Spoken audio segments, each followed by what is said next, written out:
Maiksi pasensya? Tayo na lang, Chris! Sige! 1, 2, 3! Hey! Tambala na! Tambala na! Good morning, Nicole Liana!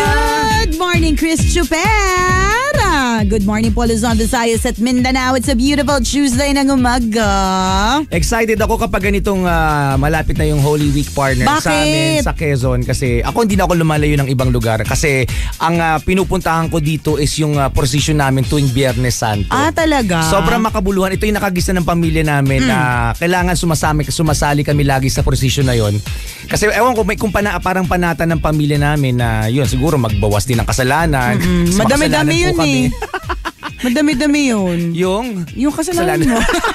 Kailangan, sabi nung mga ninuno namin, kailangan. Ang susunod na henerasyon ay kailangan sasama lagi sa prosesyon tuwing Biyernes Santo. Tama. Di pero bakit sumasama kayo, organizer ba kayo? Organizer pala kami. Obligado kasi. Makapagsabi-sabi ko, organizer ka naman kasi. Hindi. Ano ba to? Yung parang katulad ng pahiyas na parang lahat may naka-assign? O kaya parang block rosary image na dumadalo kasi dun yung ano? O talagang ano lang, parang personal na personal. Adikain ba yun? O personal na kusang loob na devotion. Pagsama. Oo, na pagsama. Ang sinasamahan namin doon yung Santo Niño. May mga sumasama din yung pag malaki ka na, ang tradisyon namin doon, sasama ka doon sa mahal na senyor. Okay. Pero pag medyo hindi mo pa kaya, halimbawa kung bata ka pa, buntis ka pa, matanda, doon ka sa Santo Niño sumasama. O iba pang mga santo, pero kami, nung maliit kami, santo kami, sa Santo Niño kami sumasama. Panata na parang pagbabawas ng kasalanan.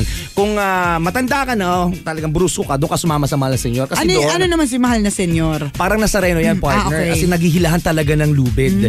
Tapos, lilibutin nila yung bayan. Kasi nagbubuhatan talaga yung mga tao sa sobrang siksikan. Parang Nazareno. Parang Nazareno, literal. Parang Feast of the Black Nazarene. Ulit.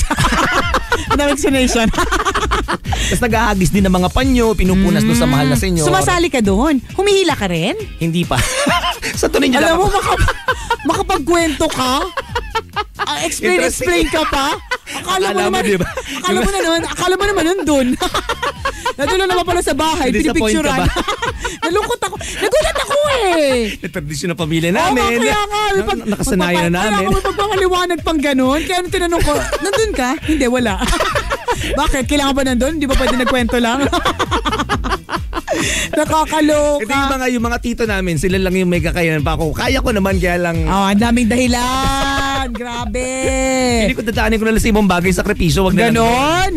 Pag ganon. Pero nakakatuwa kasi makikita mo talaga yung pagtitiis ng mga tao kung paano sila nasasaktan habang sila naiipit sa paglalakad, na walang tsinelas, nagkakahubaran ng mga damit. Mainit. Saka summer, mainit na yan. Totoo yan, nagkakasugat-sugat yung mga kamay nila. Nakakauhaw. Delikado kasi may mga kanal na madadaanan. Connected yung iba by. nalulusot doon. Yung mga ganong klase ng pagsasakripisyo and tradisyon ng lugar namin and pamilya namin na sumama sa ganon. Kayo ba sa inyo? Tradisyon nyo pala, ba't hindi ka sasama? Pasaway kasi ko. O diba? Iasa mo pa sa tito mo, mas matanda nga yung tito mo sa'yo. Pero sumasama pa rin ako. Saan ka sumasama? Sa Santo Niño. Sa Santo Niño pa. Sa mga bata. Naalalayan ko yung mga pinsan namin maliliit. Yung mga bata. Yung mga tita ko na ugod-ugod na. Sa unang part ng tambalan, in-explain mo na yung mga sumasama sa Santo Niño, mga babae, mga buntis, mga bata. O bakit? Yung mga matatanda, yung mga brusko, yung mga sa senyor. Saan si Christopher? Doon pa rin sa Santo Niño. Hindi pala willing mag-sacrifice. Ba't hindi ka sumasama sa senyor? Kami ng Ave Maria eh. Lahat naman kumakanta eh. Ba't pagkanta ba, sakripisyo ba? Hindi naman sakripisyo yun Sakripisyo yung umaangal na. Wala pa nga. Hindi. Yun ang gusto ko itanong. Para sa amin, ang sarap na agad ng feeling na magawa mo yung devotion na ganun taon-taon. Sarap na feeling, hindi ka na sumasama. Napakasinungaling mo. Walang credibility. May paghawak ka ba sa puso? May paghawak. Ramdam na ramdam ko. Walang nating. May paghawak ka pa sa heart mo. Nakakaloka. At sarap-sarap na feeling, Nicole. Tradisyon ng pamilya namin. Kasi nalibot mo yung buong bayan. Tapos ka sumasama doon sa Santo Niño. Kung saan safe, yung mga bata, yung mabagal lang, yung walang hilahan. Kakanta ka lang ng Ave Maria. ako naniniwala sa'yo. Huwag kang nagsisinungaling. Ayaw magsakripisyo sa daling salita. Kwento ka ng kwento dyan eh. Pero yung nakakatawa, di ba kanya-kanya kasi tayo na nakagisnan. Pagdating ng Holy Week, meron Tama talagang may pamilya na nagbibisita iglesia. Hindi pwedeng magkulang ang family members na magsasama-sama. Kailangan na pumunta sa simbahan na pupuntahan nila. Mga ilan? 7 man o 14, di ba? Correct, yung iba siyam. Correct. Ano ba talagang tabang number? Meron rin ako isang friend 12. Sabi ko, bakit 12? Sabi ito, apostles. Ano daw? Invento ka naman. Diba? Hindi, pero totoo eh. May mga iba, partner. Aminin mo na. Yung mga 3 lang eh. Tinamad na yun. Pwede na to. Oh, de. Yung iba nga, partner, isa lang eh. Tinapos na dun lahat. Ikot-ikot lang. Yung Station of the Cross sa simbahan din naman. Sasabihin nila, ba't pati lalayo? Sumort ka. Hindi, tsaka minsan, partner, nakakalito rin. Halimbawa, yung nandun sa guide mo, ano ba yun? Prayer at Gethsemane. Doon sa ibang hindi pa siya nagpe-pray. Kinukuha pa lang siya. Kaya na minsan nakakalito rin. Kaya minsan, yung iba, yun nga, kaya 12 siguro, 12 apostles, ganun. Well, anyways, diba, totoo, tradition yan. Tayo ng may mga, hindi man, minsan nga, correct, minsan nga, hindi man family, pwedeng barkada. Halimbawa, itong barkadang ito, kapag ka Holy Week, nag-aalay lakad. Uso yan, yung papuntang Manila to Antipolo, partner, yung mga ganon. O, diba? So, yung mga iba, nagbibisita iglesia, yung iba, nag-way of the cross. Yan, kami sumasama sa prosesyon, yung iba, nakikihila ng lubid. Correct, diba? Yung iba, nagpipinitensya, diba? Tama, yung iba, nagpapapako sa krus, may ganon silang paniniwala. Tama, o diba? Ganon. Ang importante siya wag po nating kakalimutan na oo nga, may leave. Oo nga, may bakasyon na sinasabi, di ba? Pero next week still is Holy Week. Tama. Diba? Magtika-tika tayo sa mga panahong iyon, mga kaibigan. True. Magdasal, mag-reflect. Correct. Magbawas ng kasalanan. Tama. Isang malaking check ng pink na ballpen. O siya. Sa lahat ng mga kabisya natin, ha? Importanticious din po na maglaba. Tama. Kasi hindi pa man Good Friday, amoy Biyernes Santo na. Amoy mo, di ba? Kailangan maglaba gamit Pride Power Wash Detergent. Ito sobra pinagmamalaki mga kaibigan ng tambalan kasi proven na sa lahat ng mga damit na nilalabhan namin, laging Pride Power Wash Detergent ang gamit namin. Correct ka. Kasi may supply sila lagi sa amin eh. Tama. Alam mo partner, sa inyo may supply? Oo, partner, may supply. Ba't sa amin wala? Gitera. Supply galing sa kabilang tindahan. Okay. Kala ko friendship kami nung tindera. Kala ko binigyan ka tapos ako hindi ako binigyan. Unfair, di ba? Pero truly, dapat mag-stock ka talaga ng Pride Power Wash Detergent. Correct. Lalo na kung alam nyo sa sarili nyo na ang dami laging nilalabhan. Lalo na kung trabaho mo, labandera ka. O di ba? O basta mas mapapadali ang paglalaba with Pride Power Wash Detergent. Tama, kasi meron itong stay away formula, kaya hindi ka kusot ng kusot. Tama lang ang bula, kaya hindi ka banlaw ng banlaw. At ang maganda pa nito, meron po itong kakaibang powers para mapadali ang inyong paglalaba ulit-ulit. Nabanggit na yun ulit. Wala sa wisyo. Mangenge. Nakainom ka, no? Sunrocks. Bakit ka pumasok na lasing? Explain mo with feelings. Anyways, tamang-tama sa motor ng washing machine. Yan, kasi walang halong chok. Kaya hindi mo nagbabara ito sa motor ng inyong washing machine. Ulit-ulit na naman. Kakasabi ko lang. Paglasing ulit-ulit, pakinggan niyo yung mga tatay niyo minsan. Bakit yung nanay ko kahit hindi lasing ulit-ulit? Tama. Anyways, basta wag mo nga kalimutan Pride Power Wash Detergent. Yan. Pero tayo isang tambalanisa dito, partner, nagtatanong. Sabi niya, good morning Nicole Yala and Chris Chuper. Hingi lang po sana ako ng advice. Gustong-gusto ko na pong tumaba, pero sad to say po, hindi po ako tumataba. Kahit anong kain at lamon po ang gawin ko. Wala pa rin po. Wala naman po akong sakit o alaga sa tiyan. Pero kahit anong kain ko, hindi po ako tumataba. Ano po ang gagawin ko? Swerte ko nga eh. Hindi ka tumataba. Ilang taon ka na ba? Hindi tabain. Ang nakaka-worry dyan kung halimbawa, bata tapos hindi tumataba. Kasi formative years yan, partner, ng mga bones, ng brain, tsaka ng mga parts of the body. Totoo yan. Pero kung matanda ka na, tapos yun ang problema mo, sa tingin ko, nasa talaga yan metabolism. Okay, nasa genes nyo mismo. Na hindi talaga kayo tabain. Depende kung anong edad mo kasi. Ako, partner, nung high school ako, sobrang lampayatot ako. Lagi ako nakapila, lalo na nung elementary, lagi ako nakapila sa mga malnourished. Oo, ikaw yung mga na may libreng Nutriban, di ba? Nutriban, bigas. Oh, correct. Yung mga, harina. Oo, yung pag-uwi ng bahay, mabigat yung bag kasi may dalang munggo. Basta yung mga libre. Qualified si Chuper. Oo, lagi ako nasa linya ng mga malnourished partner. Pero natutuwa ako kasi lagi kami inuwi sa bahay ninyo eh. Correct. Pero ang sabi ng doktor, hayaan nyo kasi alam mo yung bata, may batang kali kasi ko malaro. Kahit nung nag-high school ako, ganyan, talagang payatin daw talaga. Pero sabi niya, pagdating mo ng abente, medyo mag-gain ka na ng weight. Medyo tataba ka na. Which is true naman. Totoo naman, Oo, di ba? Kahit paano, medyo nag-gain na naman ako ng weight. So, depende kung anong edad mo. Sa bagay, tama ka dyan. Kasi kung bata ka pa, you have more room for, may space ka pa para tumaba. At saka meron pang room eh. Pag may edad ka na, kung ikaw naman po ay may edad, yun lang eh. Medyo mahirap-hirap na yun. Medyo talagang siguro nasa metabolism din partner eh. Baka mabilis ka kumilos. Totoo. Pag mabilis ka kasi kumilos, yung pag-burn ng mga calories sa katawan mo, mas mabilis din. Totoo. Pansinin mo yung mga ibang mga matataba, kahit na nagbabawas sila ng kain, hindi sila pumapayat. Bakit? Kasi mabagal po yung metabolism nila. Correct. Kapag kakukuha lang sila ng papel, ang bagal.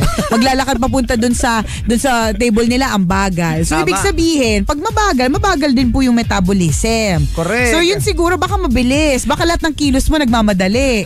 Diba? Pwede ganun. Hindi ko masasabi. I think that you should consult an expert. Hindi naman kami an expert hindi kami sa mga eksperto bagay. eh. At saka, lang kaya kami. At higit sa lahat, partner, bukod sa hindi tayo eksperto, talagang merong may kaalaman tungkol dyan. Tama. Na mas ma-explain at hindi namin kasi alam kung ano yung buong storya mo eh. Correct. Maliban namin kung talagang wala kang bulate sa tiyan. Siyempre, meron na bang meron na po bang umamin sa radyo may bulate siya? Parang wala naman. May bulate ako sa tiyan. Diba? Parang wala naman. Diba? Ang tanging makakatanggap lang ng ganun is yung mga doktor. Ganun yun. Tsaka case-to-case basis yan. I mean, iba yung kaso mo ay depende sa kaso ng iba. Correct. Yung case-to-case basis. Tsaka baka mamaya partner. Ulit-ulit. Ba't ka ba pumasok na lasing? Kasi nagkasarapan kami kagabi eh. Ganun talaga. Uy, mag-holy week ka na magsasabi mo. Mais ka nga. Sinasagad-sagad ko na partner, baka pa rin next week, hindi na. Wow, next week mabait ka ha. Sobrang bait at banal-banalan na ako next week. Ngayon sasagarin ko na. Grabe ka. Sa isang buong taon, isang week ka lang mabait. Isang week ka lang di manyakis. Huwag niyo po akong gayahin. Huwag niyo gayahin ang tambalan. Huwag niyo pong damay. Tama, huwag niyo pong tularan. Sige, super. Ba't mo ako dinamay? Ano ka ba? Anyways, totoo naman, case-to-case basis. Diba? Hindi porke yung kaibigan mo tumataba. Di ba ikaw sabi mo nung high school ka, payatot ka din. Payatot pero din ako. ngayon, nagkaroon ka na ng shape. Di ba? Anong ginawa mo? Wala naman kasi diba, nag-develop na lang din Oo. Tsaka tama ka, depende talaga sa age yan. Tingnan mo, kahit bata ka pa, kung bata ka, tas hindi ka nagmo-moisturizer, wala ka lalagay sa mukha mo, makinis pa rin yung mukha mo eh. Talagang yung banat. Kaya pala, nag-flashback sa akin bigla. Ang hali. Ang hali. Pero wala naman ako nakalagay sa mukha ko Case-to-case basis din. Case-to-case basis. Alin sa'yo? Huwag ka Hindi, ang gusto ko i-explain ganito. Pag bata ka pa, tapos hindi ka naglalagay ng mga moisturizer. Kahit hindi ka maglagay ng moisturizer, hindi ka magpabanat ng face, yung mukha mo, naturally banat or naturally hindi kukulubot. Pero pag dumating talaga yung panahon na tatanda ka, ano talaga yun? Babagsak, di ba? Magdidikit na yung kilay sa mata, di ba? Gagano'n talaga yun Bumabagsak yung mga Bumabagsak talaga yung mga dapat mo magsak kasi may edad na. So ang gagawin mo, doon ka na magpapahid naman kung ano-ano, di ba? Pampabanat, ganun. Kasi it comes with the age. Katulad din yan sa katawan. Tama. Di ba? So kung bata ka pa, huwag ka mag-worry, tataba ka rin. Di ba? Kung matanda ka, tapos hindi ka tumataba kahit anong kain mo, konsulta sa eksperto. Sila yung mas nakakaalam. Correct. Kami mga nagmamarunong lang sa madaling salita. So, huwag ka maniwala. Obvious naman, di ba? Huwag ka nang papaniwala sa amin. Walay-walay lang mga nagsasabi namin. Di ba? Ganun yun. Tataba ka rin for sure kung yan ang gusto. Maraming paraan. So, actually, swerte mo nga. Mas mahirap magpapayat. Mas mahirap magpapayat. Mas madali magpataba. Feeling ko lang kasi, alam mo partner, makakumain ka lang ng isang buong cake. Tapos hindi ka mag-exercise. Isang buong cake, tulog ka. Ewan ko lang kung di ka tumaba. Di ba yung hindi mo itakbo, yung kinain mo? Sa bagay, Diba? tataba na yung tiyan mo tsaka yung belly-belly mo. Oh, di ba kumbaga maswerte ka pa nga, yung problema ng iba, paano papayat? Mas Pero mahirap kami yun. partner, nahirapan din kami magpataba dati. Tanda mo si Rico Panyero, payatot din niya ng bata nung pumasok siya dito. O anong Tas ginawa may niya? Uminom siya ng herbal channel bubo. Tumaba, pisngi lang. Naiwan lahat. Sabi ko, Tama. sabi ko, tao ka ba o caricature? Ba't ka ganyan? Totoo, yun ginawa namin. Ano ba gagawin natin para tumaba tayo? Ay, Pero ikaw, hindi naman tumaba yung mukha mo. Konti-konti Lumaki yung pores mo. may side effect pala. Nag-widen ng pores. Iba yung... Iba yung lumapad. Kasi kung ano na pinag-inom nyo eh. wala namang prescription ng doktor. Sabi ko, ito maganda daw to. Hindi totoo yun. O yung pa Oo, isa ha. diba? Huwag po kayo basta-bastang iinom ng mga appetizer, yung mga, Yung mga supplements na ibibigay lang sa inyo walang correct. prescription ng doktor. Or it might have worked with your friend or with Correct. kamag-anak of yours. It doesn't mean na it will work for you. At Case-to-case basis. Correct, di ba? Ano yan eh, kailangan mo ng prescription ng doctor o kahit hindi prescription pero rekomendasyon ng doctor kung anong iinumin mo. Gagaya na, O, di ba? kagaya yan. Perfect example yung kay Chuper. Oh, inumin mo tong gamot na to, maganda to supplement, tataba kasi gaganahan kang kumain. Oh. Yun, may uminom dito. Tumaba mukha lang. Mukha lang, di ba? Yung katawan payatot pa rin. Corrected by nagbukang lollipop. Excuse me, tao ka ba chupa chups? Di ba? Nakakaloka, nagbukang pako. Ang bayat ng katawan, laka ng ulo. Oh, di ba? May mga side effects pala minsan. So sa eksperto ka lalapit sa madaling salita. Correct. O, di ba? O, good luck sa iyong pagpapataba. Naway kayanin ng powers mo yan at kumonsulta sa eksperto kasi yun ang kailangan. Tama. Good morning po, Nicole Yala and Chris Chuper. Bakit kanon? May mga taong sadyang mahilig makialam. Pati ba naman ang mga hilig ko, kine-question pa. Tapos kakaiba daw mga hilig ko. Magka-age daw kami. Sabi niya, ang gulo. Ulitin mo. Take two. From the top. Nakainom rin pala. Sabi niya, hi po Ma'am Nicole Yal and Sir Chris Chuper. Bakit po ganun? May mga taong sadyang mahilig makialam. Pati ba naman mga hilig ko ay kine-question pa. Tapos kakaiba daw ang mga hilig ko kasi sa ganitong age ko po, bakit daw mahilig pa ako sa anime? Wala naman po akong ginagawang masama sa kanila. Bakit kaya sila nangingialam? Oo nga naman. Di kung wala naman silang value sa buhay mo. Correct. Wala naman silang, alam mo yun, yung parang mabubuhay ka nang wala sila. So hindi ka dapat maapektuhan. Oo, walang rason para maapektuhan ka sa kanila. Ganun lang yun. Alam niyo po di sa naman buhay. kayo close, di naman kayo magkaibigan. So hayaan mo na lang. Oo, kasi kung magkaibigan kayo, dapat pareho kayo ng hilig. Correct, nagkakasundo kayo. Correct, kung anime yung gusto nyo, Korean pop, Correct. di ba, P-pop, kung ano man yung gusto nyo, nagkakaintindihan kayo. O di man kayo magkasundo sa ibang bagay, hahayaan na lang na Correct, kasi gagalang na lang niya kung ano gusto mo. Kasi kaibigan kita, so Correct. yan ang hilig mo, mahal kita, o di go, okay lang yan. Obviously, yung mga taong nangingialam sa paligid mo ay yung mga taong walang pakialam sa'yo. Yung Sila mga taong hindi walang mo magawa ka-close. sa buhay. Correct, mga taong hindi mo ka-close, di Totoo ba? yan. Sila yung mga taong bored sa buhay, walang magawa kundi manmanan lahat ng ginagawa mo. Mangialam. Tingnan mo ang mga hilig mo. Correct, di ba? Ayaw natin mangyari na ikaw ay ganyan, na maapektuhan. Kasi ikaw din naman yung maiinis at maiirit at magagalit. Given na yan, may mga ganyan talagang tao pero hayaan mo lang sila. Deadma! The Art of Deadmatology.com.ph. Ewan ko may ganung website. Basta ang importantations, deadmay mo na lang. Again, hindi mo ikayayaman. Tama. Hindi ka straight ng hair mo. Mas hindi stress mo ka lang sa ikagaganda. kanila. Mas stress ka lang. Alam mo, tama yung sinabi ng boss natin na shinare mo dati noon dito sa ere. Simplify your life. Correct. Do not complicate your life. Diba? Totoo Ganun naman din. Hindi totoo. Simplihan mo lang. Oo. Kung may nakakairita, iwasan mo. Correct. Kung may bagay na nagbibigay sa'yo ng kasalanan, iwasan mo. Tama. Simple lang ang buhay, di ba? Correct. Kung may mga bagay na nagbibigay sa'yo ng inis, yamot at galit, tanggalin mo yan sa buhay mo. Correct. Diba? Kung naman problema ka ngayon, simple lang ang isipin mo. Di ba lahat nga ng problema may solusyon. O pag walang solusyon, di wag kang problemahin. Correct. Ganun lang kasimple yun. Diba? Simple lang ang buhay. Diba? Tama. Simplify your life. Again, babalik tayo sa'yo.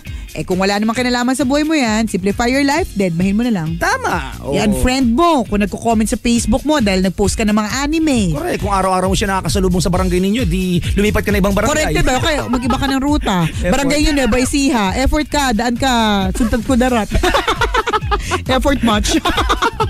Nakakaloka, di ba? Dead man na lang, wag mong pansinin, wag mong i-entertain, di ba? Tama. Wag mong tingnan, wag mong pakinggan. Correct. True lalo talang halong eklavu. O siya, mga kabisyo, mamaya tayo ulit magkakabanding-bandingan. Enjoy the rest of your Tuesday! Eto ang tambalan ng isang balasubas. At ng isang balahura, ako po si Nicole Yala. At ako naman si Cambio kay Chris Juper. At ang aming tanging paalala na dapat ay memorize nyo na. Wait lang mga kabisyo ha. Lubos-lubusin nyo yung pag-ginom ngayong ano ha. Correct. Habang di pa Holy Week. Mamaya partner, ginuman tayo. May Sige. mga stock ako sa bahay niyan. Ay, mamaya partner, may ginuman tayo. Meron akong mga ano eh, mga ikukwento sa'yo eh. O sige, para Magkalabasan na. Magkalabasan na. ng mga kung problema ano-ano sa buhay. Di ba? Alam mo naman na San Miguel, saksiyan sa lahat ng kwentuhan ng heartbreaks. Correct. Kwentuhan ng problema. Totoo yan. Di ba? Hindi lang sa ganyan. Sa sitwasyon pa rin ng celebration.